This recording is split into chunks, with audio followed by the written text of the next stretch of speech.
जहां राजतंत्र हो वहां राजा अच्छा हो तो तंत्र अच्छा चलेगा, व्यवस्था अच्छी चलेगी। राजतंत्र में केवल राजा का उत्तम होना जरूरी है, लेकिन लोकतंत्र में जहां कानून का राज हो वहां केवल राजा के अच्छा होने से व्यवस्था ठीक नहीं होगी। हमारे प्रधानमंत्री जी बहुत मेहनती हैं, ईमानदार हैं और राष्ट्रभक्त हैं, व्यवस्था परिवर्तन करना चाहते हैं, वो चाहते हैं सब ठीक हो जाए।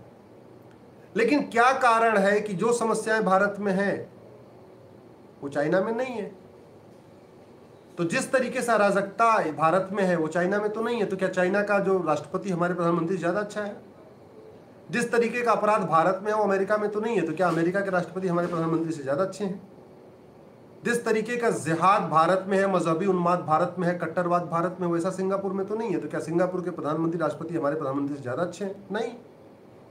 क्या अच्छा है? उनका कानून।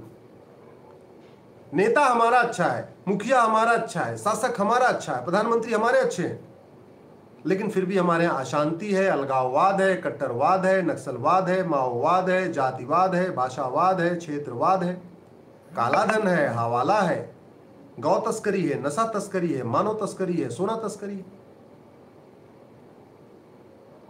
हमारे प्रधानमंत्री अच्छे हैं, फिर भी हमारे यहाँ घूसखोरी है, जमाखोरी है, मिलावटखोरी है, कालाबाजारी है, मुनाफाखोरी है, सूदखोरी है, सब कुछ। अमेरिका में तो नहीं है, सिंगापुर में तो नहीं है, चाइना में तो नहीं है। तो क्या उनके प्रधानमंत्री हमारे प्रधानमंत्री से ज्यादा अच्छे नहीं? तो फिर उनका कानून अच्छा है, बड़ी सीधी सी बात है। और दुर्भाग्यवश क्या हो रहा है,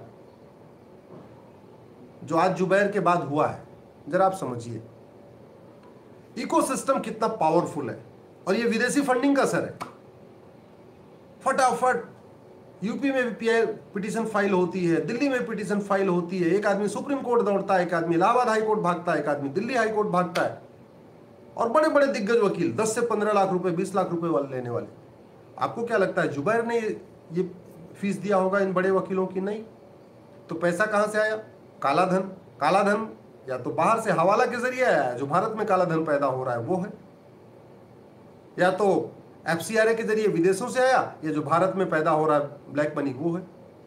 और भारत में हर साल 14 से 15 लाख करोड़ रुपए ब्लैक मनी जनरेट हो रही है। आप समझ लीजिए 14 से 15 लाख ब्लैक करोड़ रुपए, 14 से 15 लाख करोड़। मैं क्यों कह रहा हूं? केंद्र और राज्यों का टोटल बजट 70 लाख करोड़ है। 70 लाख करोड़ का 20% कितना हुआ? 14 लाख करोड़। ये तो आप भी मानते होंगे किसी भी स्कीम में लगभग 20% के आसपास घूसखोरी, कमीशनखोरी, दलाली में चला जाता है। ये तो आप सहमत होंगे कि अगर 1 करोड़ का टेंडर होता है तो उसमें लगभग 20 लाख रुपए मंत्री से संतरी के बीच में बंटता है।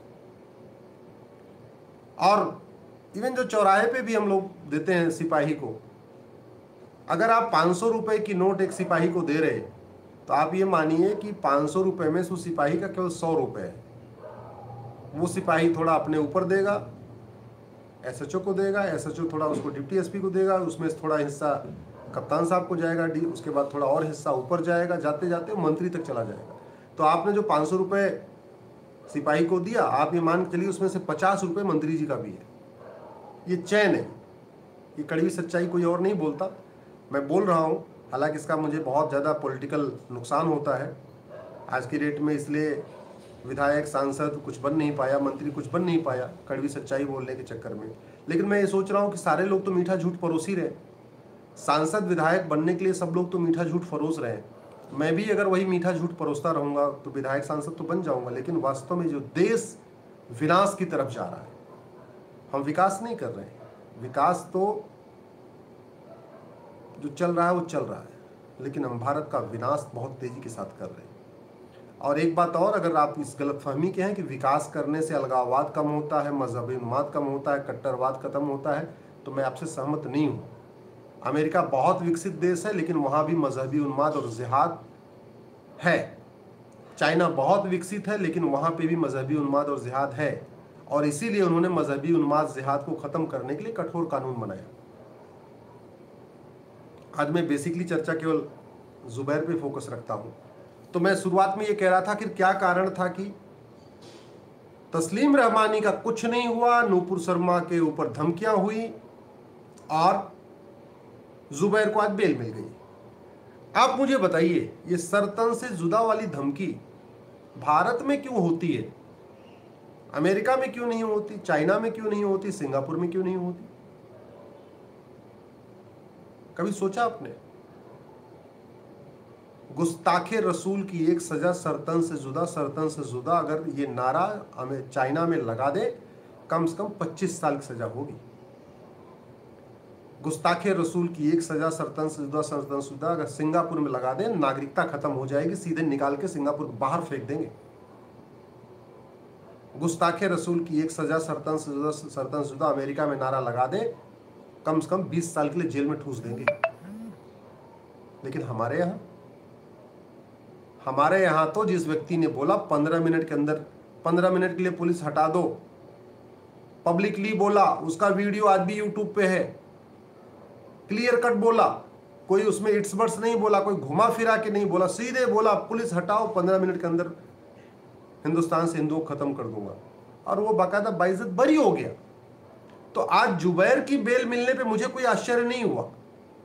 अरे जिसने बोला 15 मिनट के लिए पुलिस हटा दो, मैं हिंदुस्तान से हिंदुओं को खत्म कर दूंगा, अगर वो बाइज्जत बरी हो सकता है, वो बिट्टा कराटे जिसने पब्लिकली बोला कि हमने 16 लोगों को मारा, एयरफोर्स वालों को मारा और बाकी लोगों को मारा, वो उसको आज तक फांसी नहीं हुई। यासिन मलिक जिसने इतने लोगों को मारा, उसको फांसी नहीं हुई। तो जुबैर को अगर बेल मिल गई तो क्या फर्क पड़ता है? कौन सा आसमान टूट गया भैया?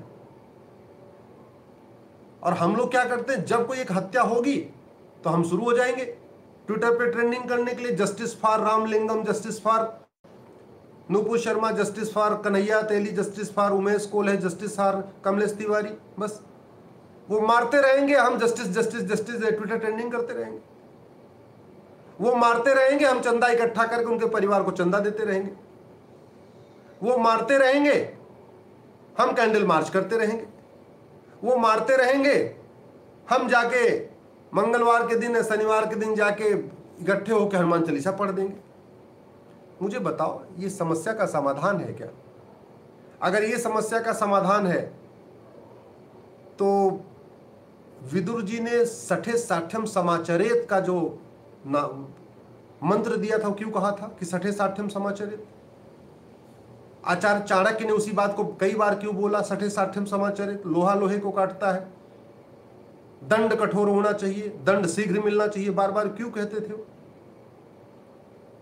अगर एक व्यक्ति ने बोला था 15 मिनट के लिए पुलिस हटा लो, हम हिंदुस्तान से हिंदुओं को खत्म कर देंगे, और उसको अगर हमारे पास ऐसा कानून होता कि 50 साल की सजा हो गई होती, दूसरा कोई ऐसी कहने की हिम्मत नहीं करता। जब कमलेश तिवारी की हत्या हुई, हमारे पास ऐसा कानून होता कि 1 साल के अंदर उसको फांसी हो जाती, तो शायद बीच में इतने लोगों की हत्या हुई है, शायद उतने लोगों की हत्या नहीं होती। सैकड़ों हत्या हो चुकी है। अंकित शर्मा, अंकित सक्सेना, दिलवर नेगी, पूरे भारत में निकिता तोमर, आपके आसपास भी बहुत सारी हत्या हुई होंगी। आपको खुद भी याद होगा, आपके जिले में, आपके आसपास, आपके क्षेत्र में कितनी हत्याएं हो चुकी होंगी। किसी को फांसी हुई? पिछले 20 साल मुझे बताइए कितने लोग फांसी हो गई? मानवाधिकार के नाम पे हमने फांसी का कानून नहीं बनाया। हम जब कठोर कानून की बात ही, हमारा मानवाधिकार सामने आ जाता है। सरकारों को मानवाधिकार की ज्यादा चिंता है, लोगों की चिंता नहीं है।